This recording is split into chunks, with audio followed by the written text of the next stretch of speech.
بالله من الشيطان الرجيم بسم الله الرحمن الرحيم الحمد لله القائل في كتابه الكريم ورتل القرآن ترتيلا والصلاة والسلام على محمد رسول الله صلى الله عليه وعلى آله وصحبه أجمعين القائل في حديثه الشريف الماهر بالقرآن مع السفرة الكرام البررة أما بعد السلام عليكم ورحمة الله وبركاته. Dear brothers and sisters, Alhamdulillah Rabbil Alameen, we are back again. This is our second recording video. So we are doing this just to show you the work that we are doing. We're not doing it to show you our work, like just for showing up. We're doing it to motivate people and also motivate us. We're doing it to benefit you and benefit us. We're doing it for people who don't know how to recite Quran. We're doing this for people who know Quran and also want to practice more. The more you keep practicing, the more you get better. So this book right here, as you see in front of you, it is Tajweed book. So this Tajweed book is very, very important. I encourage everybody to learn this book or study this book. The name of this book is الملخص المفيد في علم التجويد, which means the useful summary in the science of Tajweed. So may Allah make it easy for us. May Allah make Quran easy for us. May Allah make us among of people who have knowledge, inshallah. Alhamdulillah, brothers and sisters, again, last time we did a topic of al-isti'aza, basmala, and then the beginning of the surah, and also al-basmala between the two surahs. So today we are going to cover ahkam nun sakin wa tanween. Ahkam nun sakin wa tanween, it has 4 rules, and those 4 rules is al-ibhar, al-idgham, al-iqlab, and then al-ikhfa. So we cover so far al-ibhar and al-idgham. So I'm going to ask or to give some question to our brothers, our sheikh and our ustaz, Muhammad Dumia. So he's going to answer those questions for us to let us know what we don't know. So, Brother Muhammad, Assalamu alaikum wa rahmatullahi wa barakatuh. Wa alaikum salam wa rahmatullahi wa barakatuh. Are you ready for the questions? Yes, inshallah. Alhamdulillah. كم أحكام النون الساكنة والتنوين؟ الحمد لله رب العالمين. أحكام النون الساكنة والتنوين 4. وما هي؟ So just a translation real quick. He asked me how many ahkam al-nun al-sakina wa tanween are there, and I said there are 4. Like our sheikh also mentioned before, it is al-idhar, al-idgham, al-iqlab, and al-ikhfa. Alright, so you said al-idhar, al-idgham, al-iqlab, and al-ikhfa. Okay, so those are the 4 rules of ahkam nun sakin wa tanween.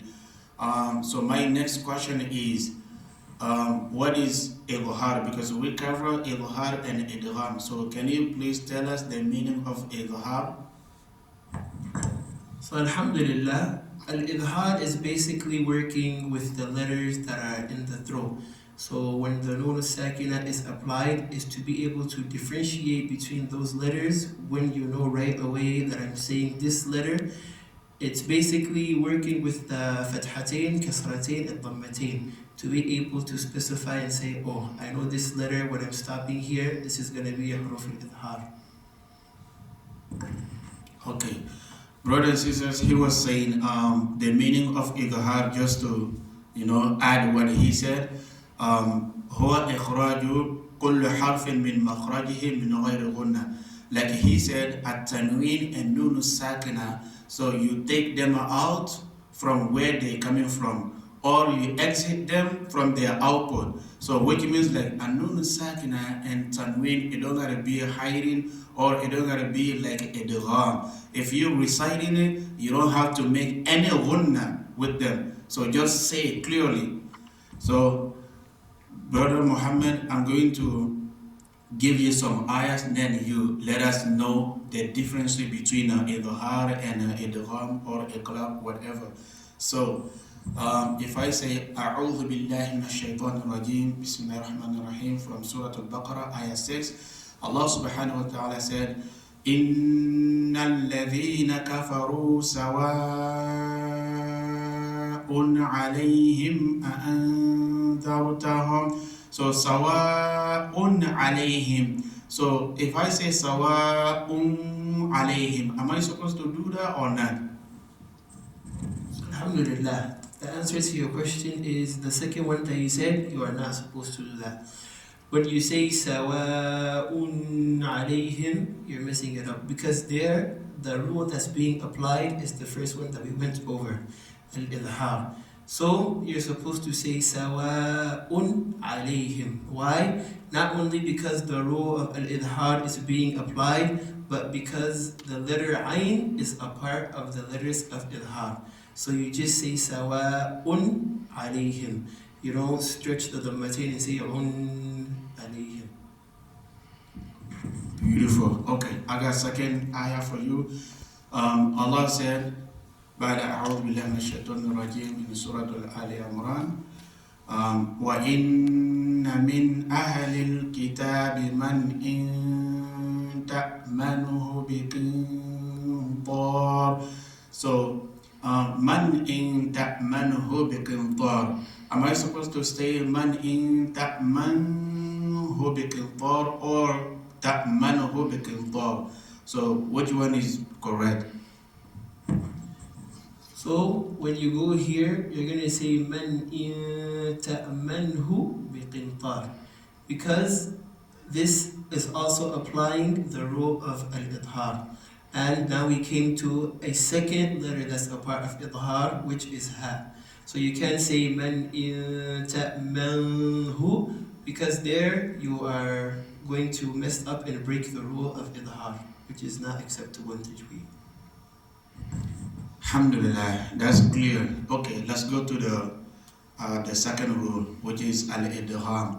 So can you please let us know what is idgham or the meaning of idgham? Because most of us, they hear about idgham and they don't know what is basically idgham, the meaning of idgham.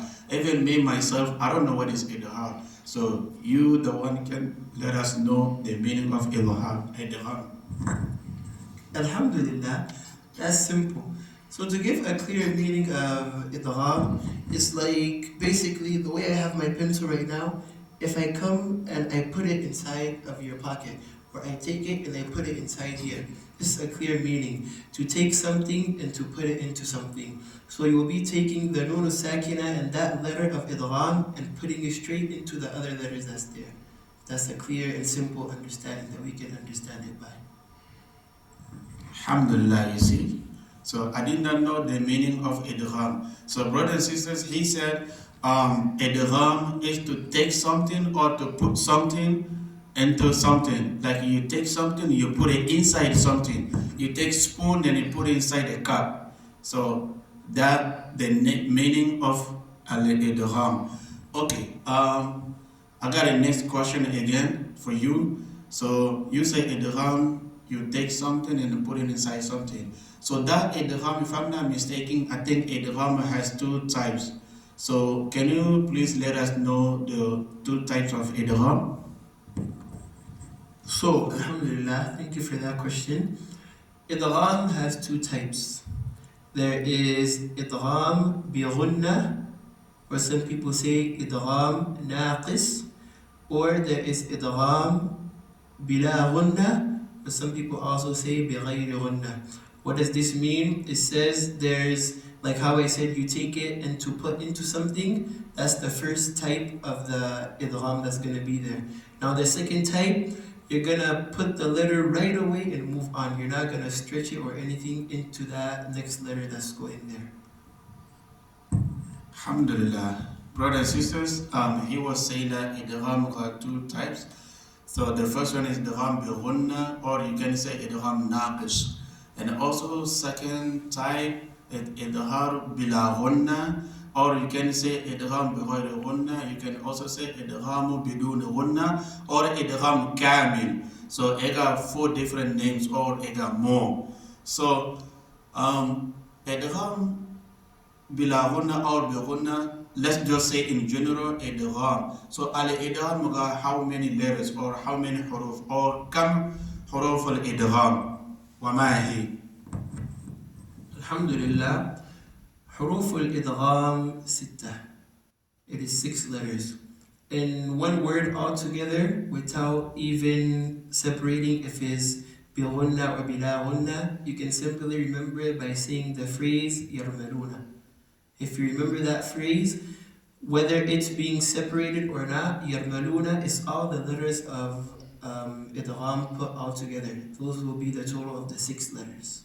Okay, can you please break down those 6 letters? Because if you told me that yarmaluna, so I might not know it. So what is yarmaluna? Just break down the letters. Okay, Alhamdulillah.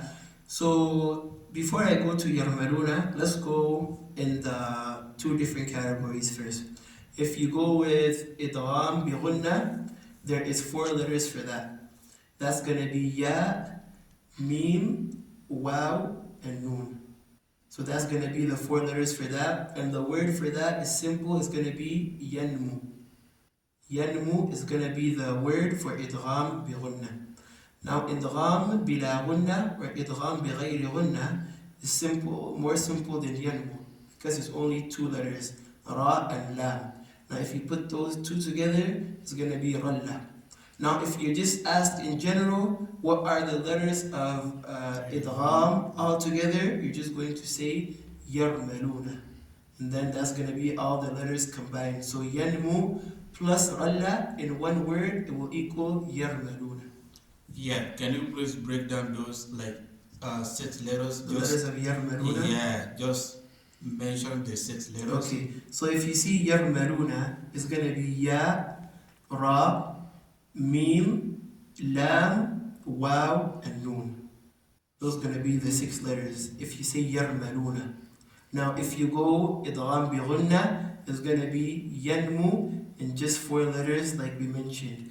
Ya, mim, waw, and nun. And now if you also go just idgham bila ghunna, it's gonna be 2 letters, ra and lam, which is ralla. Okay, alhamdulillah, beautiful, mashallah. Thank you so much. Okay, so idgham bi ghunna and idgham bila ghunna. So I got 2 or 3 different ayahs.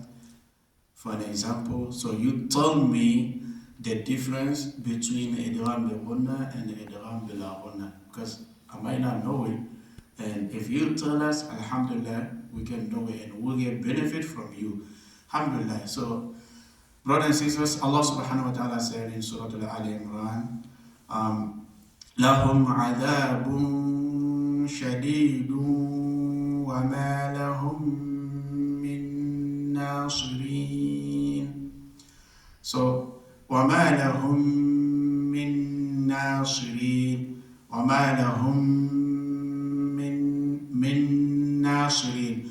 Min nasirin, what is the rule of nun sakina here? Alhamdulillah, the rule of nun sakina here is al-idgham. In particular, al-idgham bi ghunna. Which letter in particular is going to be nun? Because what is it? Min nasirin. You can't say min nasirin, no. Because nun is a part of the huruf al-idgham that has ghunna, you're going to say min nasirin and go straight with that letter nun into the sa. Min nasirin. Yeah. Okay, the same ayah, lahum adhabun wa ma lahum min nasirin. So if I say lahum adhabun wa ma lahum, am I supposed to say lahum adhabun wa ma lahum, like ilhar, or what I'm supposed to say? Alhamdulillah. So lahum adhabun wa ma lahum. Why? You're not going to say it as idhar. Why? Because by already here, you already know you stretched it. So then it's going to be another one with ghunnah. Why? Which letter in particular is going to be another letter from idgham bi ghunnah, which is going to be what? Meme. So you're going to say because of that meme right there, you're going to stretch it and then go straight into the next letter. Automatically, when you see you're going to stretch it, put in your mind that automatically this is going to be idgham bi ghunnah. Alhamdulillah. The last example, Allah subhanahu wa ta'ala said, Bismillahir Rahmanir Rahim. Wailul likulli humazatil lumazah. So, wailul likulli humazatil lumazah. If I say wailun likulli humazatin lumazah, so is that correct or is not correct? And also you tell me the type of idgham bi ghunnah or idgham bila ghunnah, or it is idhar or it is iqlab. So alhamdulillah, here this is going to be idgham bila ghunnah or idgham bi ghayri ghunnah. Why? Because he said waylul li kulli. You didn't say waylul li kulli. No. You can't say that because ra and lam, let's remember, that's a part of idgham bila ghunnah. So you're going to say waylul li kulli. You're going to go straight into the lam with the other lam. There's not going to be any stretching or anything. It's like if you look in Surah Ikhlas, where you're going to say وَلَمْ يَكُلْ لَهُ كُفْوًا أَحَدٍ. You're not going to say وَلَمْ يَكُلْ لَهُ كُفْوًا أَحَدٍ. No. In Tajweed, that's going to be a mistake. So you go straight into the next letter. So if you remember that, ra and lam, you're going to see mainly with that. Like if you look at the example of the 3 questions you will be asked in the grave, مَنْ رَبُّكَ. That's the example of meme. You're not going to say man rabbuk. No. Mar rabbuk. You're going to go straight into the ra. Alhamdulillah Rabbil Alameen. Brothers and sisters, this was so beautiful. We ask Allah subhanahu wa ta'ala to make you enjoy this video. We ask Allah subhanahu wa ta'ala to make you benefit from this video. If you watch this video, we hope Allah subhanahu wa ta'ala there to enjoy it. If you enjoy it, like our video. If you like it, alhamdulillah, you can share to anyone who you know. Because if you share, you may also get rewards from Allah subhanahu wa ta'ala. سبحانك لا علم لنا إلا ما علمتنا إنك أنت العليم الحكيم. اللهم علمنا ما ينفعنا وانفعنا ما علمتنا زدنا علما. اللهم علمنا ما ينفعنا وانفعنا ما علمتنا زدنا علما. اللهم يا معلم إبراهيم علمنا ويا مفهم سليمان فهمنا. اللهم اجعلنا من أهل العلم وخاصته. اللهم اجعلنا من أهل العلم وخاصته. اللهم اجعلنا من أهل القرآن وخاصته. اللهم اجعلنا من أهل الإيمان وخاصته. اللهم اجعلنا من أهل الإحسان وخاصته. سبحان ربك رب العزة عما يصفون وسلام على المرسلين والحمد لله رب العالمين. We will see you next time again. Assalamu alaikum wa rahmatullahi wa barakatuh.